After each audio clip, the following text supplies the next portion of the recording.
From LED gloves at underground raves to TikTok creators calling hand movements dangerous. He created the most dangerous style in gloving. From a niche art form nobody talked about to parodies, fraud accusations, cringe performances, and something called the degloving trend. Being degloved is way worse than you think. This is the story of how gloving went from cool and low-key to one of the funniest internet spirals of late 2025, and how one creator accidentally turned lights on hands into a full-blown online circus.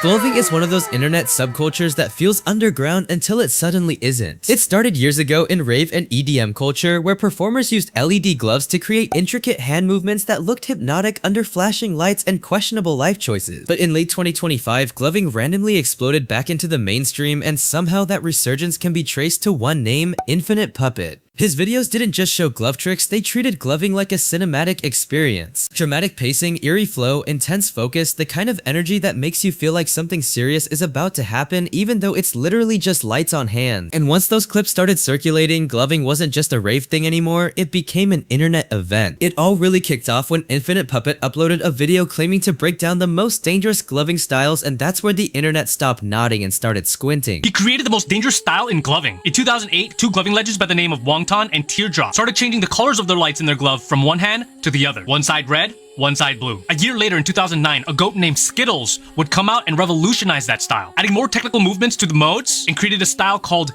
impacting. Impacting is a ruthless style that utilizes a different type of microlight called inovas. A lot of viewers felt he was exaggerating the intensity just a little bit. Okay, a lot. Most dangerous style in gloving.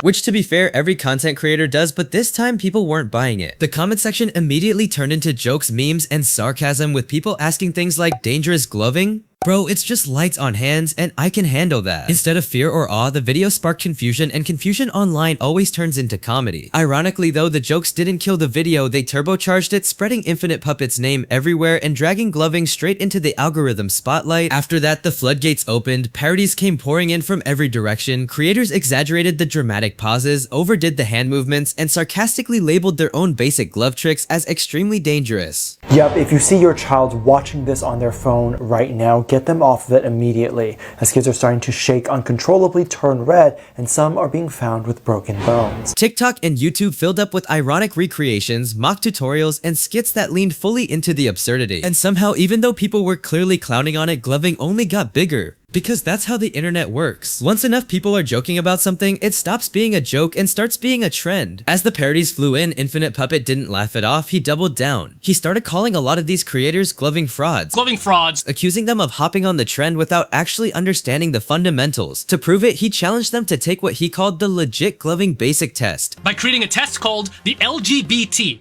The legit gloving basic test. It is a very basic test designed to prove whether or not you can call yourself an actual glover. A skill check meant to separate real glovers from people chasing views with flashy edits and over-the-top movements. In his mind, it was about protecting the art. On the internet side though, it sounded like gatekeeping. Something that most people were still trying to understand wasn't satire. The result? Even more jokes, debates, and people intentionally failing the test for content. Love it or hate it, gloving had officially escaped its niche and become a full-blown internet spectacle. And then somehow, because the internet can always make things worse, we got the degloving trend. These are the two ways you can be degloved. The first way is if you lose a gloving competition, your opponent can deglove you. The second way is if you try a dangerous gloving style and fail, you are immediately degloved and kicked out of the gloving community. Have you ever been degloved before?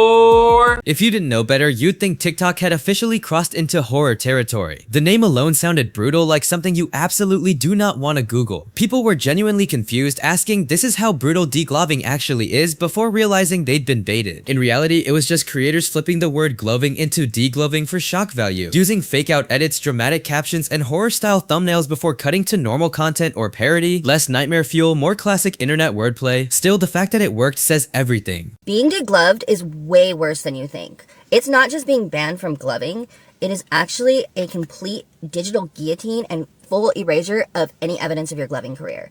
You see, I used to be the 6th most popular glover in the entire world, right ahead of Hoopify. And unfortunately, I was actually degloved for doing the forbidden move known as the Kamehameha Baltical in a co-ed match. Which, if you're a woman competing against men, you are not allowed to do that. It is a rule breaker. And Unfortunately, as a result, I was actually summoned by the International Gloving Association and degloved. Now, the thing about degloving is you're not simply just banned from gloving. It's actually a fate almost worse than death. And the whole reason that I had to become a travel influencer and start my career over was because all evidence of my gloving was removed. Relax. Watch the colors flow. Let the lights roll over you. Smooth and easy. Gloving police. Hands where we can see them. What? Take the gloves. Got it. No! Seriously?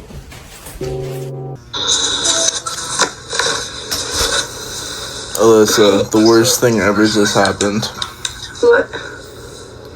Look. I got degloved. They took my gloves away. I'm not allowed to glove anymore. When you step back and look at the entire gloving saga, it's honestly hilarious how far it went. What started as a niche art form turned into a serious breakdown video, then jokes, then parodies, then callouts, then a literal test, then cringe overload, and somehow even a fake horror trend. It's the perfect example of how nothing on the internet is allowed to stay serious for more than 5 minutes. Gloving didn't go viral just because it was impressive, it went viral because it was dramatic, confusing, awkward, and endlessly memeable. And by the end of it all, whether people were laughing with it or laughing at it, everyone was still watching, which is probably the most dangerous thing of all. See you all in the next one. Slidey out.